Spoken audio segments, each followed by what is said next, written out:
Let us have first prayer.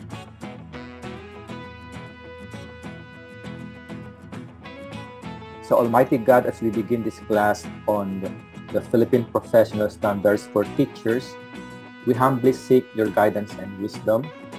We come to understand our important, our crucial role in shaping the minds and hearts of our learners, the young Filipino learners. Grant us clarity of thought as we explore, as we delve into the standards that define excellence in our profession, which is teaching. Inspire us to embrace the values of compassion, the values of integrity and professionalism in all that we do. May we always strive to create engaging and inclusive learning environments where every learner, every student feels valued, loved, and empowered to reach their full potentials. Bless all teachers across our nation, Lord. Give us strength, patience, and creativity as we face the challenges and celebrate the joy of this calling. So we offer you this time of learning and reflection. Okay, so let's start with the Philippine Professional Standards for Teachers, or PPST. So this standard, or the PPST, it provides a framework, okay? Framework that outlines the different competencies required for teachers, okay? At different career levels, career stages, ensuring that they are equipped to facilitate effective learning. So it is integral to the professional development of future educators because it serves as a guide for self-assessment, goal setting, and professional development planning. Okay? So, in applying itong PPST kasi, ito yung yung standards. If you recall yung discussion natin sa the teaching profession, yung yung teacher development, diba? It consists of 7 domains. So from the NCBTS, yung National Competency-Based Standards for Teachers, naging PPST siya. Meron pa rin siyang 7 domains. So in applying these domains, teachers become more reflective practitioners, okay? Who continuously seek professional growth,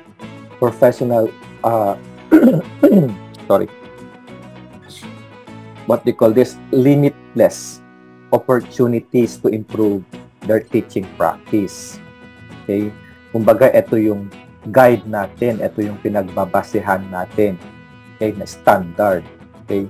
So, as teachers in the Philippines, or as educators in the Philippines, we strive to meet these standards. Okay? Because, these standards will ensure or will help the teacher in preparing all the necessary experiences that they will be providing to their learners.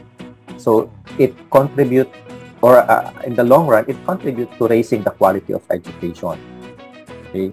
And of course, it will ensure that students are equipped with knowledge, okay, equipped with skills necessary for success in their future endeavors. Kasi yun naman yung role natin as teachers.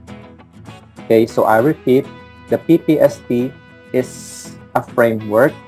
It is a guide, okay, ng mga teachers, or na guide natin mga teachers.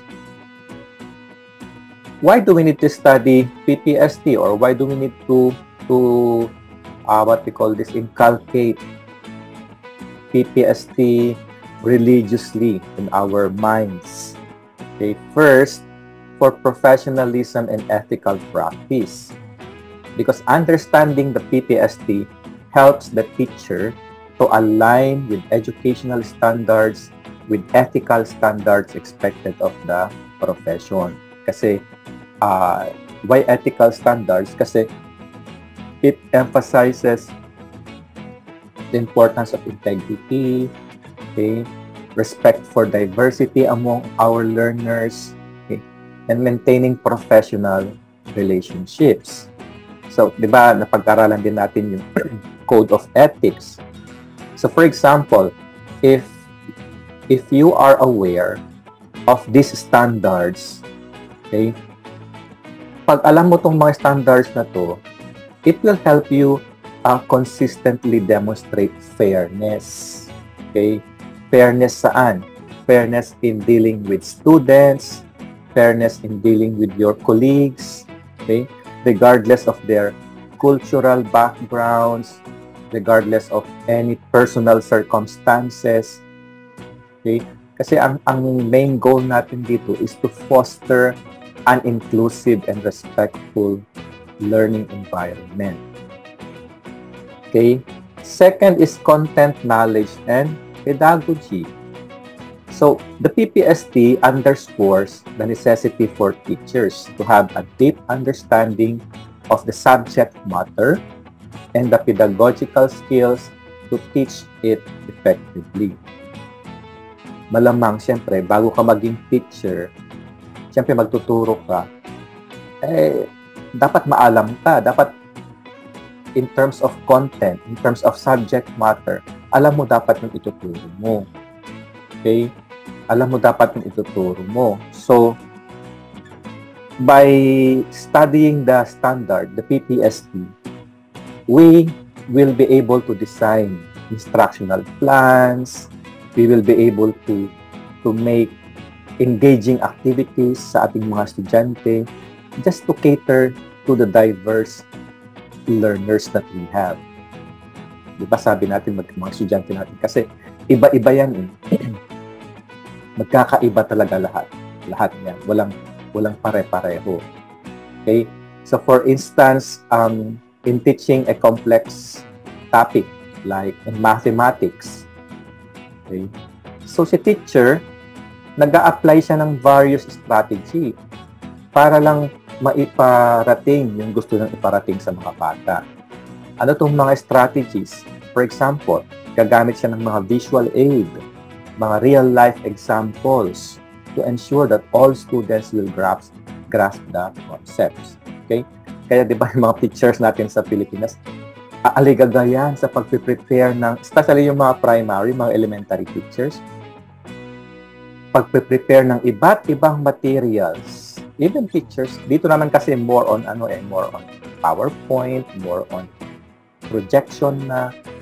Sa Pilipinas, ano pa din, talagang you need to prepare audio-visual material or visual materials. Gusto lang nilang maganda yung experiences ng mga bata. Gusto lang nilang ma-deliver ng maayos yung kanilang tinuturo. That is a part of pedagogy. Okay? Learner development. 3. The standards emphasize the importance of understanding the developmental stages and learning needs of the students. Okay? And learning needs of the students. So, if you are familiar with the standards, okay, magiging more equipped, okay, to create the best appropriate learning experiences. Diba? Siyempre, kilala mo yung mga estudyante mo. Alam mo na kung paano mo sila timplahin, paano mo sila utu-utuin, kumbaga, para lang makuha mo yung attention nila. Attention for them to learn, to listen, to learn. Okay? So, for example, in a situation where a teacher notices a student na hindi marunong bumasa or struggling with reading, so si teacher, he can apply targeted interventions. Gagawa siya ng paraan that will align with the needs, the specific needs of those students na hindi marunong bumasa. Diba? Hindi yung papabayaan mo na lang talaga sila. Ang hirap kasi, diba, na aangat yung bata, promoted to the next level, na hindi siya marunong bumasa.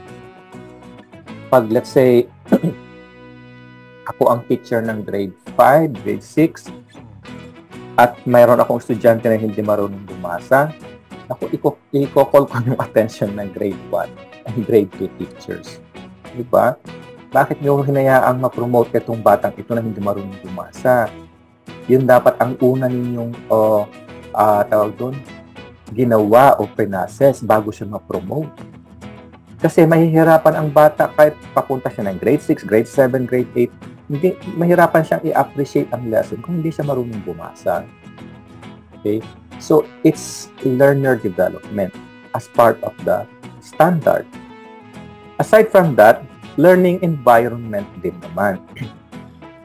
So, the PPST encourages teachers to create safe, inclusive, and supportive learning environments. Lagi ko itong mini-mention sa inyo that syempre we need to create a welcoming environment lagi para naman ma-enjoy ng mga bata ang araw-araw nilang pagpasok sa klase. Okay?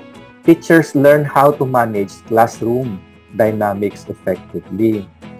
Ano tong learning environment na to? Halimbawa, si teacher, halimbawa, ina-arrange niya yung classroom in a way that it promotes collaborative learning.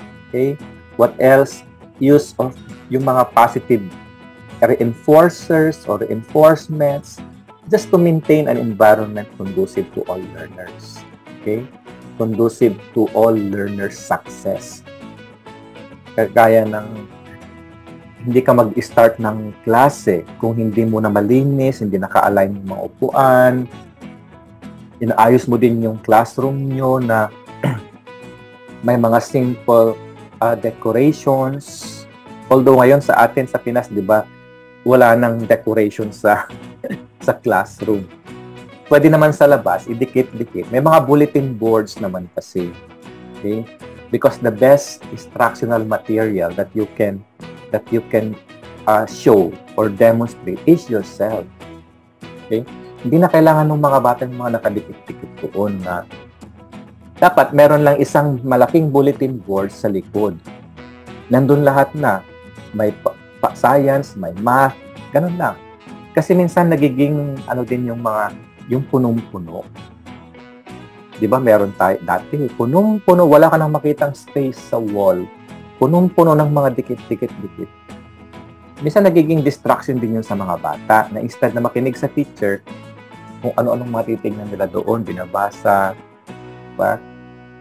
Kasi noon pa man, when I'm teaching in the Philippines sa isang private school, science high school, ganun talaga, wala kaming decoration sa mga rooms. Meron lang isang malaking bulletin board sa likod kung saan doon nakadikit. Kasi sa labas, ang dami rin. Sa hallway, may mga different, tawag doon, bulletin boards din, yung mga nakatayo.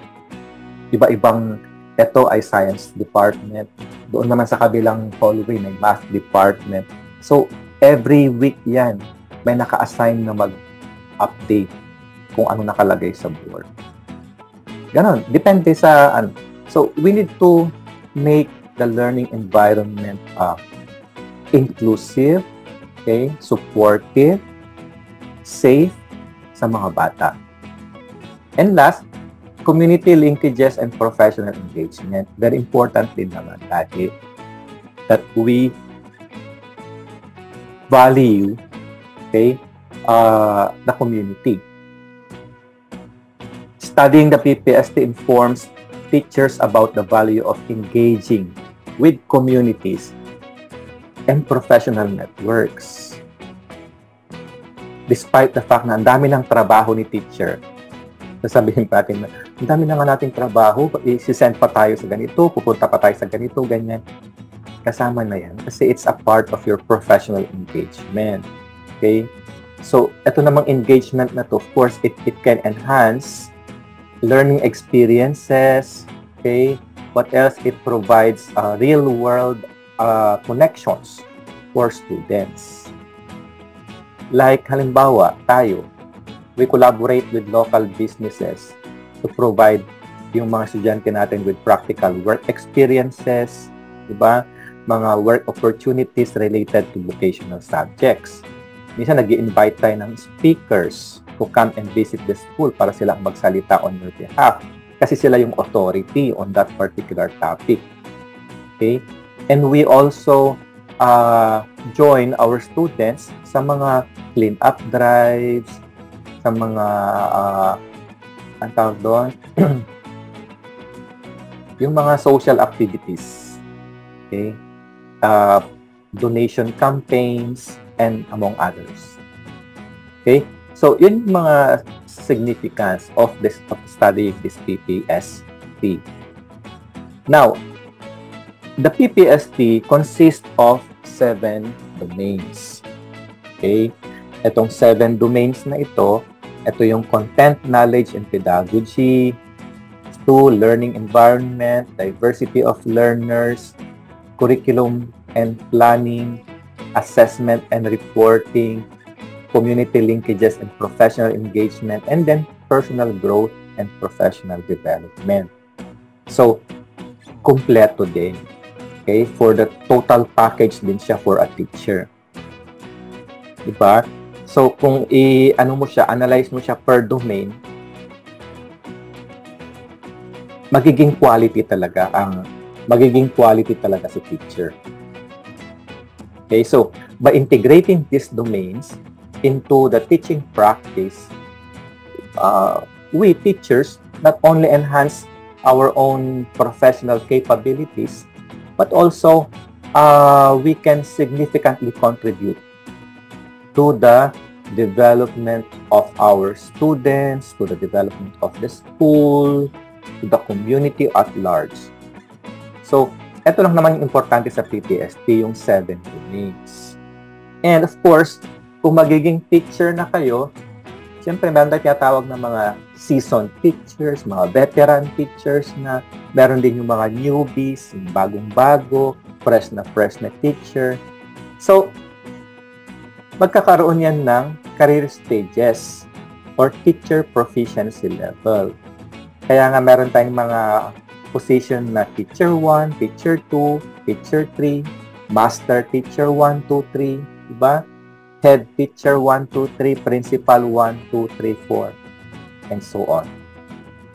So, merong progression from beginning teachers to distinguished teachers.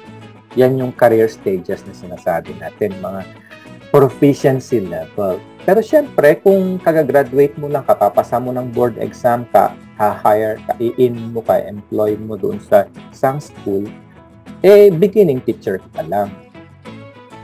So, paano natin malaman na ikaw ay beginning, proficient, and highly proficient teachers?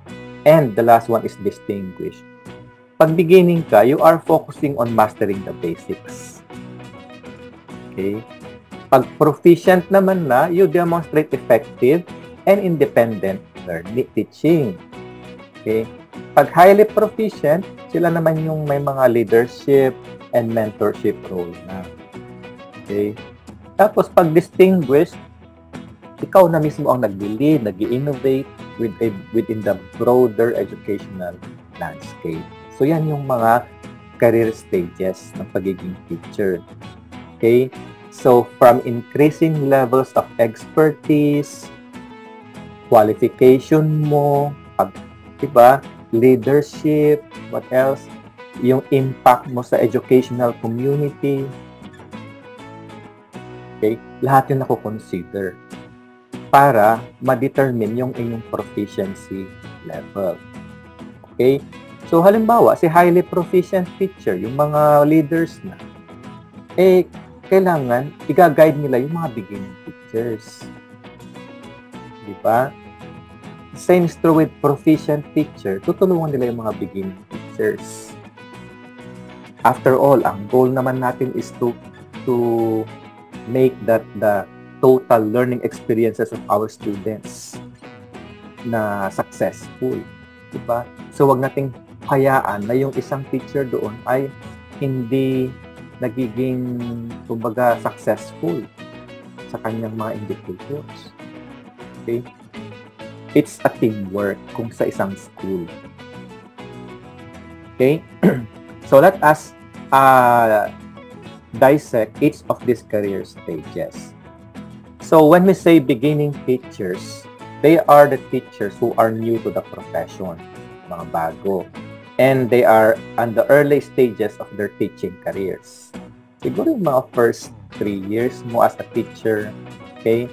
So in this case, you possess the basic knowledge and skills for teaching, but of course, you still require guidance. Okay? Guidance and mentorship. Huwag kang magmagaling kahit siguro summa cum laude ka nung tawag doon, nag-graduate, kahit top 1 ka sa board exams. Considered ka pa rin beginning teacher, kailangan mo pa rin ng guidance. Kailangan mo rin pa rin ng mentorship. Okay? Kasi ang primary focus mo as a beginning teacher is on applying the learned theories. Yung mga, kaya sinabi nila, oh, idealistic ito. Bagong-bago siya. Yung, kumbaga, fresh na fresh yung mga pinag-aralan mo kasi na kailangan mong i-apply. Okay?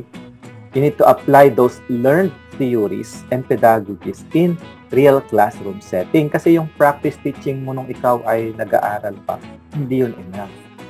1 semester lang yun or ilang months lang. So this time, you focus on understanding, implementing basic teaching practices and classroom management techniques. Okay, so ito yung mga characteristics.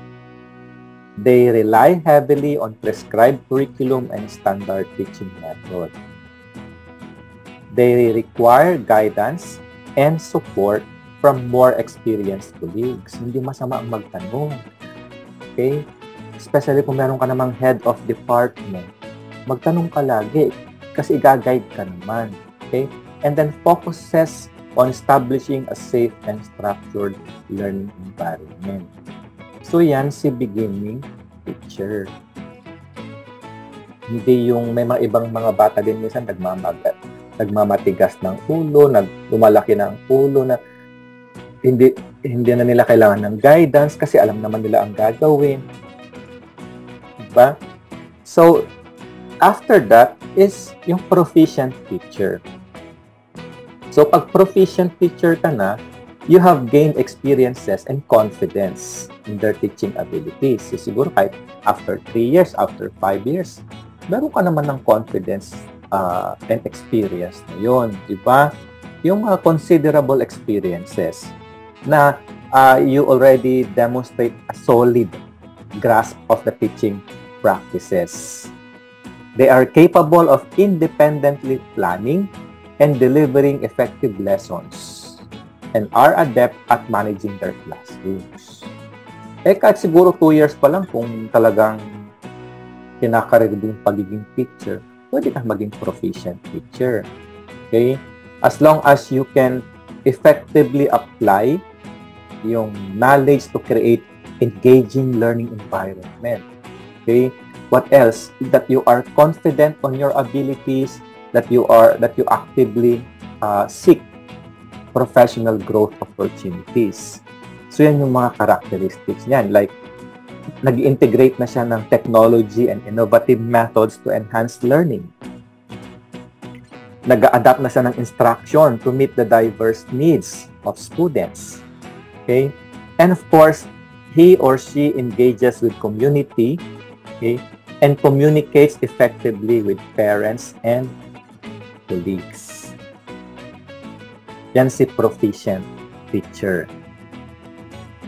After that, magiging highly proficient ka na. Okay? These teachers exhibit advanced teaching skills and a deep understanding of pedagogy. They take on leadership roles, yung mga head of science department, team leader siya sa grade 3, sa grade 4, head of English department. Okay? And they can contribute to curriculum development and professional growth initiatives. Okay? So, they demonstrate expertise in content knowledge. Ito na yung mga minsan, may mga masters na, may mga PhD kasi they contribute to curriculum development. They can design and implement interdisciplinary and differentiated instruction. Okay? What else? They provide mentorship and support less experienced teachers. So sila na rin yung mga batikan, di ba? Sila na rin yung mga seasoned teachers. They engage in continuous professional development and action research to improve teaching practices. Okay? So, sila highly proficient teacher, sila na yung mga innovative, committed to continuous improvement. Like, sila na yung mga may mga mentoring roles, okay? That leadership role that contributes to the advancement of the teaching profession. Okay? So, highly proficient teachers na sila. Okay? And last one, yung mga distinguished teachers. Ito na talaga yung mga senior, yung mga, not necessarily na senior din, kahit naman bata ka pa kung distinguished ka talagang magaling na magaling ka, seasoned teacher ka. These are exemplary teachers who have achieved the highest level of proficiency. They are recognized as leaders and innovators in the community, education community, and often influence educational policy and practice. Sila na yung mga recognized na leaders sa school, mga expert in their fields, okay, na they significantly impact educational practices within and beyond the gate of the school. Okay? Sila yung mga highly respected leaders sa school by their peers, okay, by the students, because they actively engage in research, curriculum development, policy advocacy of the school. So in short, they serve as role models and mentors also, just like in highly proficient. And they inspire excellence. Okay? They inspire excellence in others. So, sila naman yung mga distinguished teacher and na yung highest level of proficiency. Okay?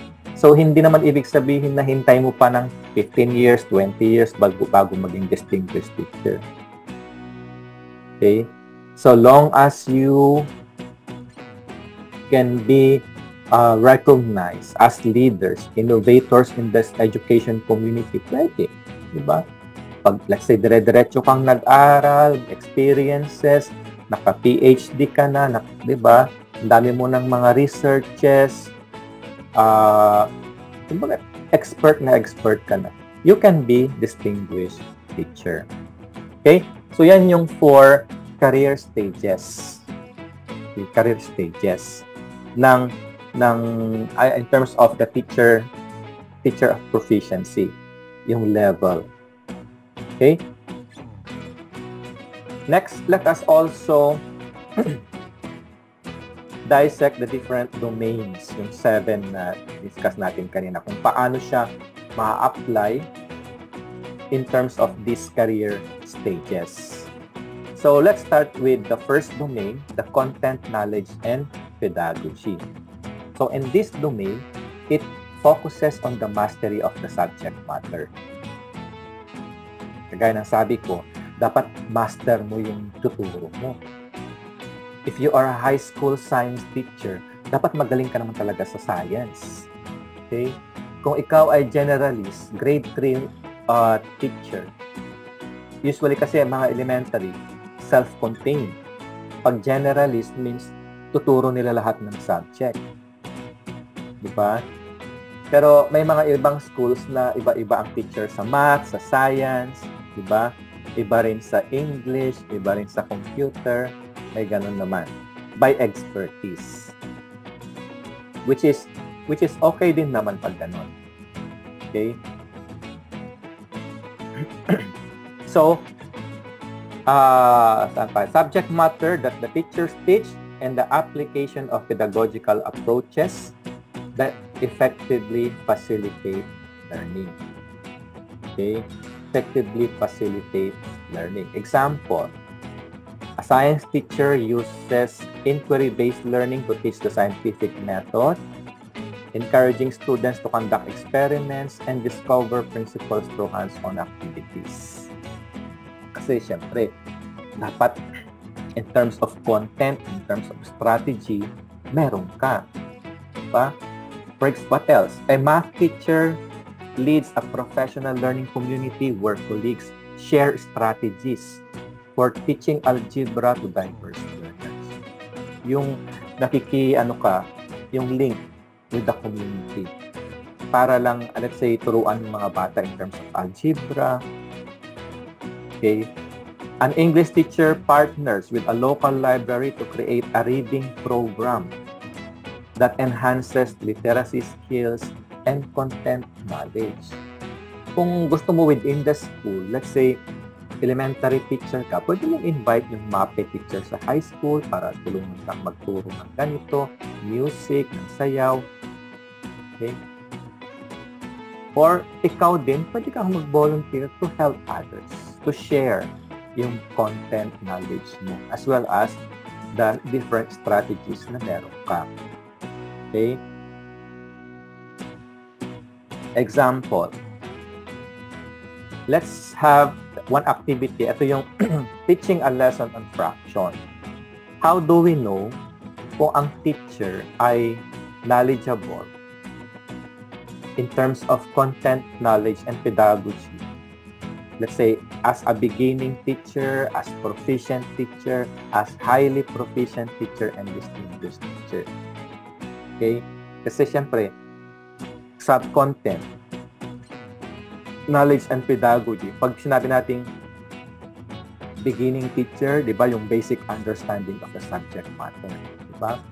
So, halimbawa, a lesson in fraction. So, pag beginning teacher ka, si teacher explains the concept of fraction using concrete objects and simple examples. Like kung anong nasa libro, okay, yung mga activities sa books with minimal adaptation. Okay lang yun kasi understandable ka kung beginning teacher ka. Pero kung matagal ka nang nagtuturo at ganun pa rin ang ginagawa, wala kang improvement. Diba? Pag proficient teacher ka naman, you integrate various representations of fraction like visual models, real-life examples, manipulatives, just to cater the different, the different learning styles of your students. Yung hindi ka nalang nagbe-base sa libro, sa mga activities, pero gumagawa ka ng ibang paraan to make your class more engaging and relevant to your students. Ganun si proficient teacher. Okay?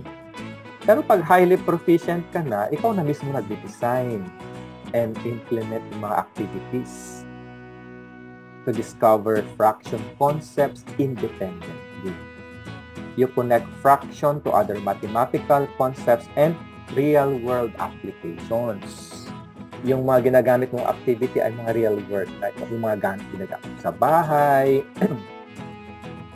Pag nagtuturo ka ng fraction, let's say, ang mga examples mo na ang binibigay, mga applications sa buhay. Let's say, ilang kayong magkakapatid? 3, 4. Okay? Now, how will you divide the different household chores? Dapat fair ang division. Yan, 4 kayo, so divided by 4. In terms of sa pagbili ng ganito or baon, pag ganun, you are connecting the topic of fraction to real life, to real world applications. And in that case, gawain nyo ng highly proficient teacher. Okay? And then pag distinguished teacher naman, you develop innovative teaching materials or strategies for teaching fractions that are recognized and adopted by colleagues or the wider education community. Yung nakakagawa ka na ng sarili mong strategy na research-based or evidence-based, then sinishare mo na. Ginagamit na rin ng iba. Yung ginawa mong material or ginawa mong strategy. Okay?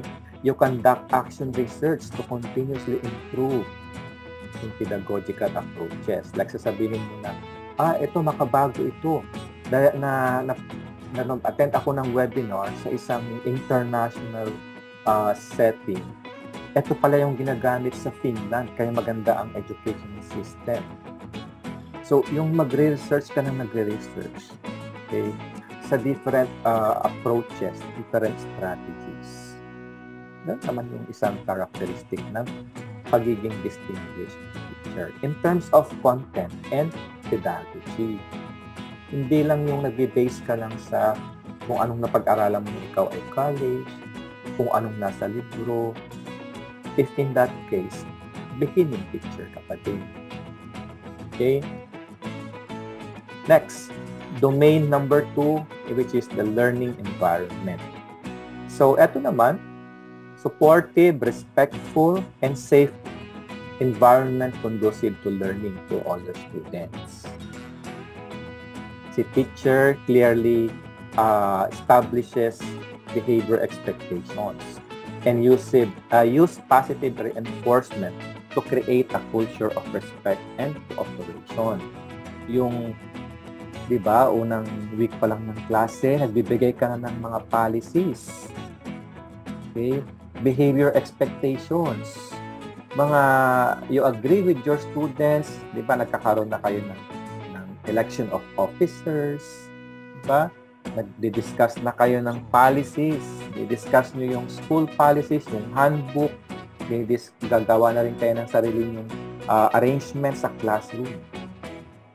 Para una pa lang, maano mo na yung classroom management in terms of behavior. Meron na silang, napaka-strict naman pala ni teacher ng mathematics. Ang dami niyang policies sa klase namin. Ganun, di ba? Kasi you need to establish a clear behavior expectations. A teacher participates in the development of school-wide policies that promote anti-bullying and inclusivity.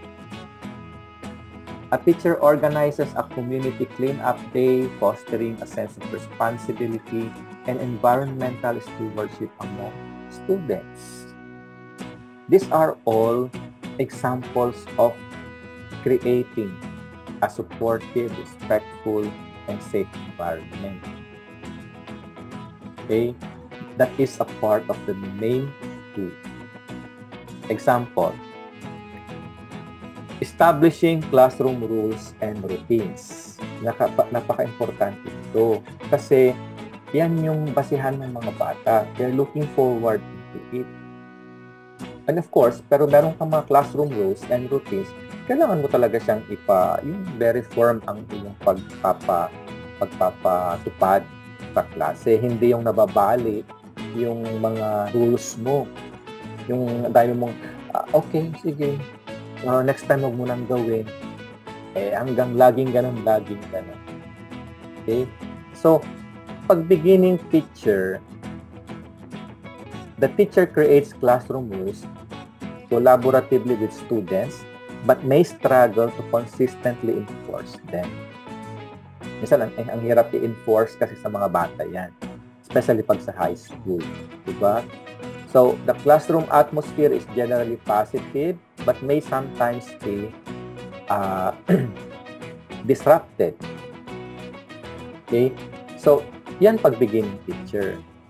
Kaya minsan, di ba, kung maalala nyo kayo nag-aaral, pag may mga baguhang teacher, tinetesting pa nilang mga bata. Tinetesting pa nila yan in terms of behavior, in terms of classroom management. Di ba? Titignan nila kung kayang-kaya nila yung teacher. Yan yung mga usually sa mga beginning teacher. But of course, if you are firm on those classroom rules, talagang susunod naman. Pero si proficient teacher, he implements classroom rules effectively and fairly using positive reinforcement strategies. Ano ba yung mga positive reinforcement? Like, halimbawa, kung mayroong mga cleaners sa klase, okay? Pag every weekend, mag-award ako ng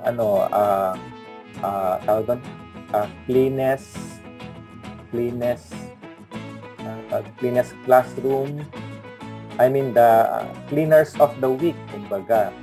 And then, magbibigay ako ng plus 5 points sa inyong grade in ganito. I mean, sa yung mga activities. Those are positive reinforcement strategies. Tapos every week, okay, last week, ang cleaner of the week natin ay group number 3. Yan yung mga Wednesday cleaners. Tapos mag-ano ka din, yung dirtiest. May mga ganong pauso ni teacher. Okay? Cleanest classroom, most behaved student. Meron nga isa nag-complain na parent binigyan niya yung bata ng most talkative most talkative student of the week. Nagreklamo yung magulang kasi negative daw yun. Baka daw maka-apekto sa bata.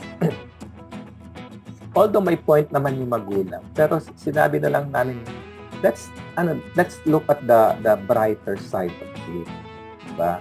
Para maiwasan kasi talagang, ma'am, sobrang daldal po talaga ng anak. So anyway, these are only classroom rules for them to matuto. Tingnan natin, ma'am, kung next week magkakaroon ng changes sa behavior ng anak ninyo, then malay nyo, bigyan natin sila ng most improved student of the ganun pa si club kasi mga teacher. Okay? Kasi this is all about classroom rules and routines. Gawin nyo ring routine yung pag-check ng mga upuan, malinis ba ang classroom. Do not start a class kahit nasa ibang classroom ka, subject teacher ka. Do not start a class na madumi. I mean, yung lesson. Hindi ka pwedeng mag-start ng lesson kung ang dumi-dumi yung flooring, ang daming nagkakalat na papel, di ba? Napakaano din yun parang hindi ka rin makapagturo ng maayos pag ganun. So make sure that when you start every lesson, kahit sa classroom mo or sa different section, paayos mo. And dapat yung policy mo na yun, nagawa mo yun at during the first month, during the first weeks of your academic year. Kasi you need to establish what we call this behavior expectations. Pag hindi ka gumagawa, iba-iba ang ginagawa ng mga bata. I mean, pag hindi ka gagawa ng mga rules na gano'n, wala silang sinusunod. Diba? Kaya magulo ang klase. May hiyawan doon, may sigawan dito. Yung mga upuan, walang nag-aayos. Kasi you did not establish a clear set of behavior expectation in that matter. Okay? Si highly proficient teacher naman, he empower students to contribute to creating a positive and inclusive classroom culture. Especially pag high school na ang handle ninyo, dapat yung mga bata, kasama nyo na sila sa pag-create. Okay? Pag-enforce. So you proactively addresses student behavior issues with restorative practices, promoting empathy and conflict resolution task. Okay? Kaya, kung hindi mo ma-manage yung klase mo, ibig sabihin, there's something wrong with your classroom rules and routines. Pwede kang magpatulong sa mga highly proficient teachers, sa mga distinguished teachers. Hindi yung send lagi sa principal's office, sa anong tawag doon? Sa prefect of discipline. Parang nakakahiya kasi pag araw-araw ka na lang nagdadala ng mga bata sa prefect of discipline. Ibig sabihin, hindi ka sinusunod ng mga bata. Kasi wala kang affirm na classroom rules pag ganun. And then the distinguished teachers, they create a learning environment that extends beyond the classroom. They mentor other teachers in establishing effective classroom management strategies. Kaya kung naatasan kang maging prefect of discipline, ibig sabihin, distinguished teacher ka in terms of learning environment. Kasi alam mo yung paano paano mag-mentor in terms of effective classroom management. Marami kang alam in terms of strategy. Paano mo mapapabehave ang mga bata. Okay? That's about learning environment. Domain number 3 is about the diversity of learners. We teachers are expected to recognize and respond to diverse needs of learners, including cultural, linguistic, and socio-economic backgrounds. Okay? Examples, si teacher uses culturally responsive teaching materials that reflect the heritage of the students in the class. Serves on a committee to develop programs for students with special educational needs. Teacher collaborates with parents to incorporate community values and knowledge into the curriculum. So, we need to understand about the diversity of learners. Kung meron kang isang student with determination, may send student ka sa klase, dapat you should be responsive. Tingnan mo yung kanyang learning needs. Hindi porke 30 yung estudyante mo, 25 doon ay walang student with determination. Yung 5 doon ay mayroong disabilities. Ang kailangan mong gawin doon ay you need to create an activity that is intended for all of them. Okay? Huwag kang activity ng running kung meron kang 5 disabled students. Siyempre, ano naman ang mafe-feel ng mga 5 na hindi sila nakapag-participate. Okay? But of course, pwede ka namang gumawa, explain sa kanila, and then the next activity, ganito naman ang ano. But kung iisa ang activity mo in that particular instance, gumawa ka rin ng ibang, let's say, merong portion of your activity na para sa kanila. Because you are recognizing diversity of learners. Magkakaiba yung learners mo. Okay? Kaya nga nauso yung differentiated instruction. Ito yung kumbaga isang modern strategy. Yung na-identify mo kung sino sa mga estudyante mo ang average, sino ang above average, sino ang below average. Gone are the days na pagturo tayo na, nung tayo nag-aaral, di ba, parang iisa ang ng teacher, activity niya sa lahat, di ba? Pag differentiated instruction kasi, kailangan mong iba-ibahin yung strategy mo, iba-ibahin mo yung activity base sa kind of students na meron ka. Di ba? Hindi pwedeng iisa ang exam sa buong klase. Pag ganun kasi, ang makaka-answer lang yung mga top students, yung mga above average. Diba? So kung ano lang yung nila, yung level nila, gumawa ka. Minsan, halimbawa, sa physics, pag nagtuturo ako, meron akong part doon sa problem solving, sinasabi ko lang na, I have 10 problems doon. And make sure na doon sa 10 problems, it caters sa different learning styles ng mga estudyante. Para mamili sila, choose 3 among the 10. Kasi titignan ng bata kung saan yung kaya niya doon sagutan. Okay? Kung masagutan niya ng 10, ibig sabihin magaling siya. Pero yung nakasagot siya ng 3 lang pipiliin. Kasi titignan niya from the 10 kung saan yung naintindihan niya doon, saan yung kaya niyang sagutan. Para naman, huwag mong ipasagot lahat. Hindi naman nila kaya. Okay?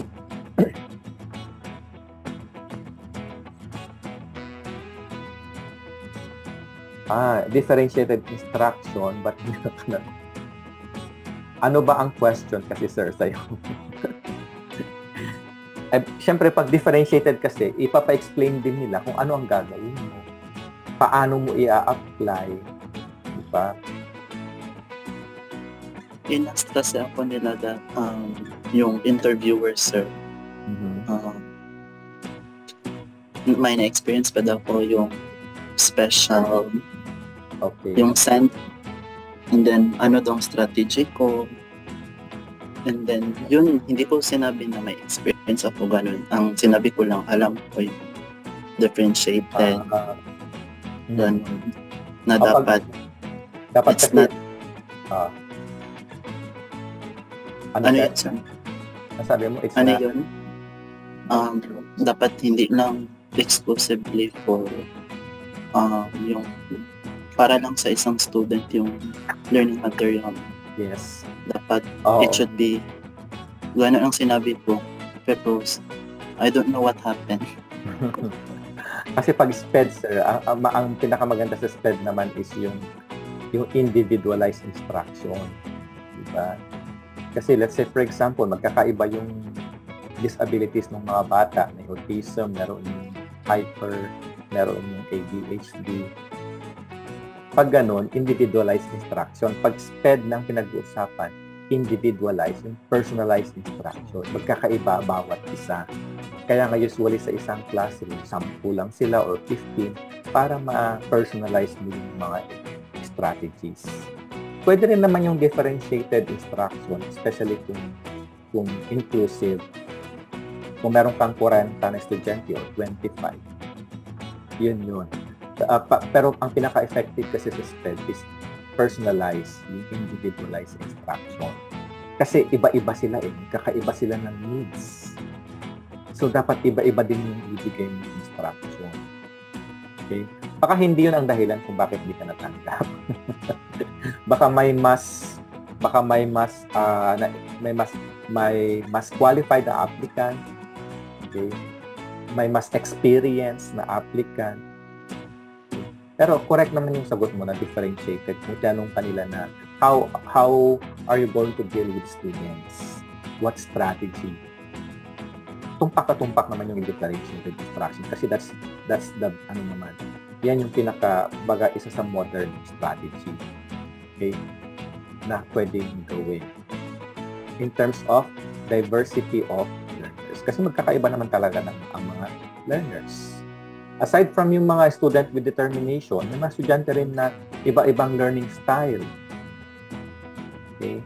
Iba-ibang learning style. May mas natututo sa pakikinig, may mas natututo sa mga visual materials, meron yung madaling matuto kung napapanood nila. Diba? Meron naman yung madaling matuto kung puro tawag ng physical activities, puro activity na ganyan. Doon mo i-base kasi you need to understand diversity of learners. Hindi porke magulo yung klase mo, hindi ka na magpapa-activity na games. Kasi hindi mo kayang i-handle kasi talagang magwawala sila, takbo ng takbo. Magagawa mo naman yun kung meron ka talagang kung maganda yung pagkakagawa mo ng activity. Diba? Bago ka naman magpa-activity, meron ka naman talagang rules. Diba? Na ibibigay mo na bago sila maglaro. And from that activity, from that game, dapat meron kang processing at the end, sa dulo. Hindi lang yung pinaglaro mo, tapos. Okay? Meron kang processing, meron ka dapat pre-discussion and post-discussion para makuha nila yung concept. Kaya pa naglaro tayo kasi doon pala natin i-discover yung lesson for today, yung mga different concepts. Okay? Diversity of learners. And then, ito yung mga example. Ito na, sir, yung differentiating instruction for students with varying learning needs. One example, yan. Si beginning teacher, he provide differentiated materials and activities primarily based on student academic readiness. Yung, let's say, below average, and above average. Okay? Beginning teacher. Si proficient teacher regularly differentiates instruction to accommodate diverse learning style, yung interest ng mga bata, cultural backgrounds. Kasi minsan kung iba-ibang lahi yung estudyante, tapos nafe-feel nila na puro na lang pang Pilipino, puro na lang pang Philippines ang activity natin. You need to be sensitive sa ibang culture, sa ibang nationality. Okay? So you collaborate with SPED teachers to support learners with disabilities. Magpatulong pa sa mga expert. Kung hindi ka naman, wala kang knowledge and understanding sa special education, especially sa may mga learning needs, magpatulong ka. Meron naman kayong SPED coordinator, SEN coordinator sa school. Highly proficient teachers, yung nagde-design siya at nag-implement ng universal design for learning. Okay, ito yung pang-inclusive learning experiences for students. Okay, and then si distinguished naman, he leads professional development workshop, shares expertise. Kaya sa mga schools dito, meron silang every afternoon, meron silang meeting pa.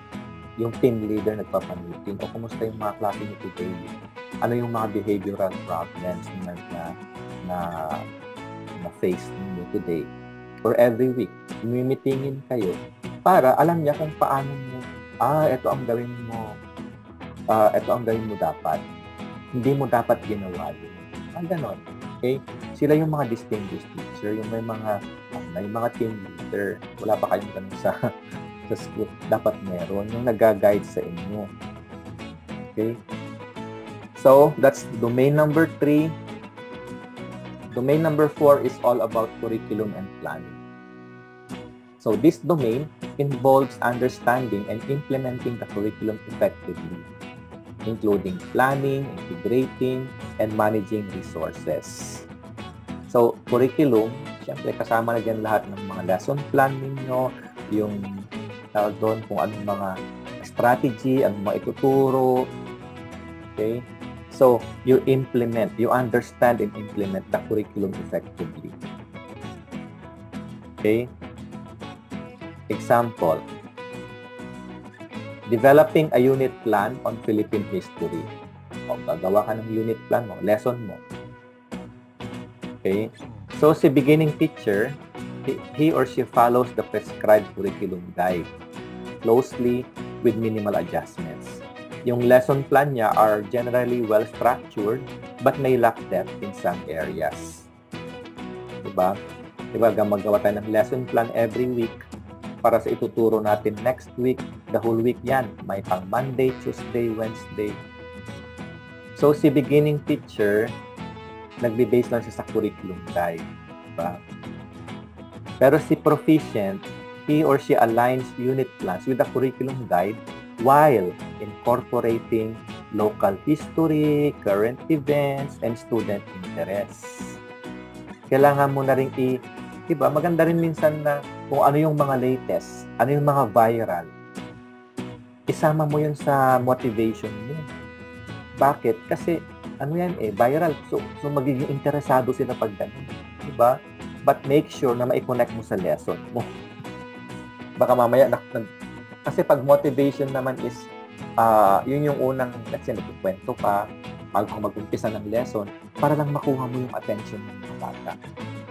Kasi hindi ka pwedeng mag-start sa lesson mo kung hindi mo pa nakuha lahat ng attention nila. May mga iba pa ang ginagawa doon. So, kung magkwento ka muna ng something na latest, current events, yung anong viral, sila lahat, papakinggan ka nila kasi napanood din nila kung ano yung viral na yun. But make sure na ma-connect mo siya sa lesson. Diba? Then pwede mo lang, okay, class, this is exactly our lesson for today. It's related to that viral situation. I-connect mo na yung lesson mo doon. Nakuha mo na yung kanilang attention. Okay? So, you incorporate current events, para mga student interests. Kung kailangan mo magkwento ng K-pop, magkwento ka. Diba? Yung latest na gadget, latest na technology, para lang makuha mo yung attention nila. That's part of curriculum planning. Diba? Huwag ka namang magbigay ng mga tawag doon, what we call this, yung mga old era na examples na hindi nila ma-appreciate, diba? Yung mga makaluma. Or mag-crack ka ng joke, ikaw lang nakakaalam. Yung mga makaluma ba, hindi nila ma-appreciate. Okay? Unless siguro history teacher ka na kailangan mong ibalik yung ganito, ganyan, ganyan, para lang ma-appreciate nila yung lesson. But if you are to give a motivation sa klase mo, dapat yung alam nila lahat. Kaya nga sinabi ito, student interest. So, you develop engaging and interactive lesson plans. Si highly proficient at design na siya. Same din, si distinguished, they lead the curriculum development initiatives on the school level. Okay? That is curriculum and planning. Domain number 4. Domain number 5 is about assessment and reporting. So, pag-assessment naman, this is about providing feedback, report on student learning accurately and responsibly. From the word assessment, nag-evaluate na tayo. Yung mag-compute ka na ng grade, gumagawa ka na ng exams, quizzes, kasi gusto mong i-assess kung ano na ang natutunan ng mga bata. Compute ka na ng grades, bibigay ka ng feedback, tinatawag mo na yung magulang para sabihin mo, eto na po yung improvement ng anak ko. Kaya nagpapakita kayo ng progress report card to see their progress. Okay? So, a teacher uses formative assessment to gauge student understanding. When I say formative, ito yung mga binibigay ni teacher araw-araw. Like, nagpapa-recitation siya, nagpapa-quiz siya kahit 10 points, 5 points at the end of the lesson. Kasi gusto niyang malaman kung naintindihan nila yung lesson for today. Diba ganun naman? Like, okay, before we end the class, let me check if you understood the lesson today. Will you bring out 1/4 sheet of pad paper? Let's have a 10-point quiz.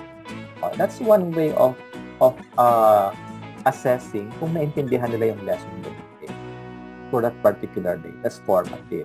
Or, may I call somebody to give a summary of what we discussed today? Or can I ask someone to give his or her takeaway? What have you learned today? That's evaluating. Okay? You are gauging the student understanding. Okay? A teacher communicates with parents about their child's progress. This is basic naman ito. Kailangan talaga na makipag-communicate tayo sa mga magulang. Kasi, karapatan naman nilang malaman yung progress ng kanilang anak. Okay? That's assessment. So, example, assessing student understanding of a science concept. Okay, basahin nyo na lang ito. Same din naman ang mga...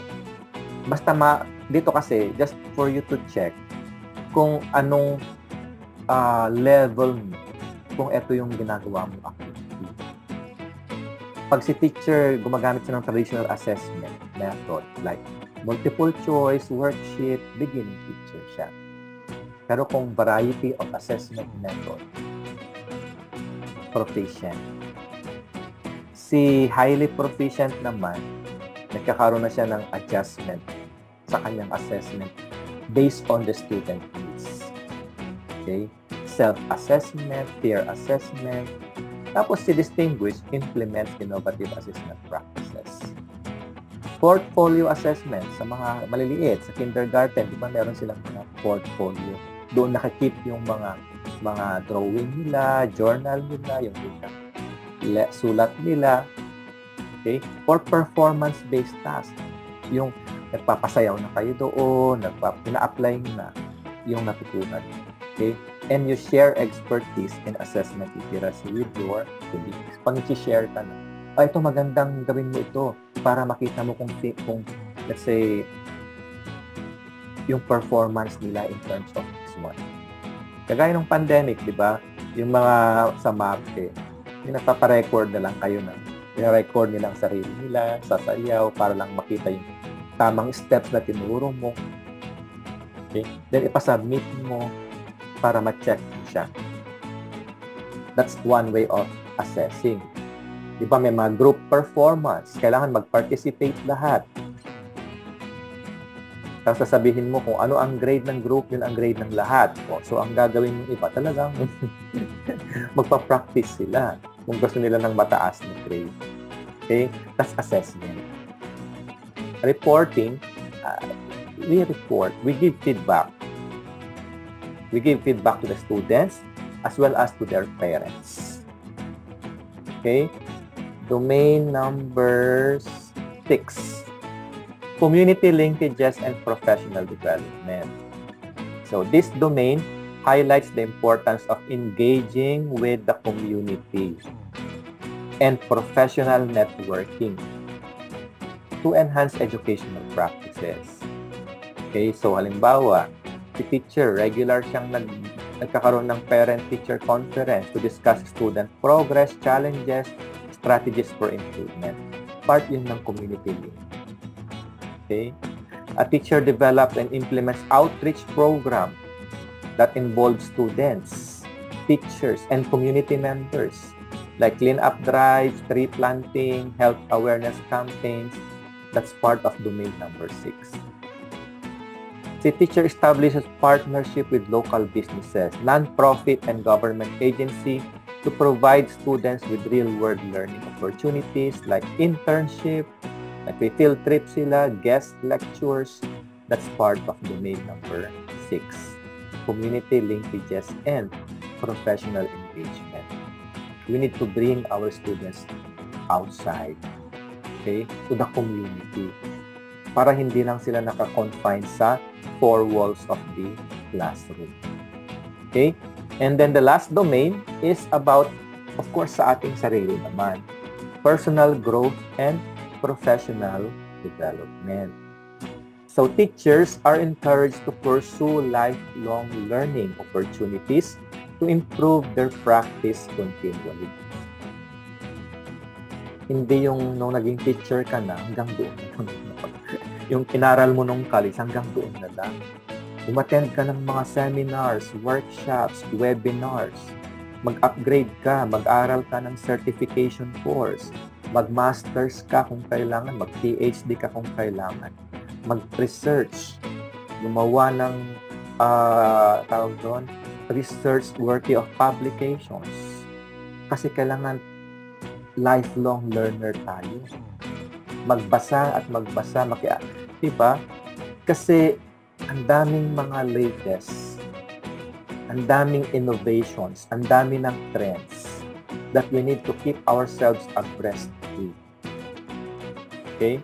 So, si teacher, kasi kaya minsan, huwag mong gamitin yung last year na lesson plan mo. Let's say, gagawa ka ng lesson plan or exams. Naku, yung mga ginawa mo pa 5 years ago, yun pa ang ginagamit mo. Pwede mo naman gamitin ulit, pero baguhin mo naman. Baka naman yung mga example mo doon ay outdated. Diba? Mga old-fashioned na yun. Diba? So, you need to reflect on each lesson and seek feedback from students to improve teaching strategies. That is for your professional growth. Attends a personal growth. Attends professional development seminars on educational technology o yung mga latest inventions to enhance digital literacy. Usually, yung mga senior teachers, yung mga ayaw nilang matuto, pagturuan mo na ng computer, ayaw na nila. Eh, sabi niya, paano kayo magtuturo? Paano kung nagkaroon ulit tayo ng online? Paano pag nagkaroon ulit ng pandemic? Di ba nung pandemic, hindi prepared ang mga schools? Di ba? Kasi hindi naman natin inaasahan. Kaya nag-online ang mga estudyante, at least sa atin sa Pinas pala is modular. Diba? Dito, talagang online. So kung kailangan pa namin i-seminar yung mga teachers every week about the use of Zoom, about the use of different learning management system, yung mga educational applications, paano gamitin ang mobile, ganito. Kasi hindi prepared ang mga teachers in that kind of disruption. So mag-upgrade ng mag-upgrade. Okay? A teacher takes part in community-based research projects to inform classroom practice and contribute to the value of educational research. That is domain number 7. And that is the last domain. Okay? That is the last domain sa ating PPST or the Philippine Professional Standards for Teachers that we need to observe. Pag na-observe natin yan, pag nagawa natin lahat yan, then we are ready to become teachers. We will follow those standards. That 7 domains. Okay? Do you have any question? That's the end of PPST lecture. I uploaded sa classroom yung isang sample. Nandun din yung mga criteria ng beginning, proficient, highly proficient, and distinguished teachers per domains. You can have readings. Basa-basahin lang readings on that posting or on that article. Okay? Thank you so much for watching. Before leaving, please do click the like, subscribe and get notified button.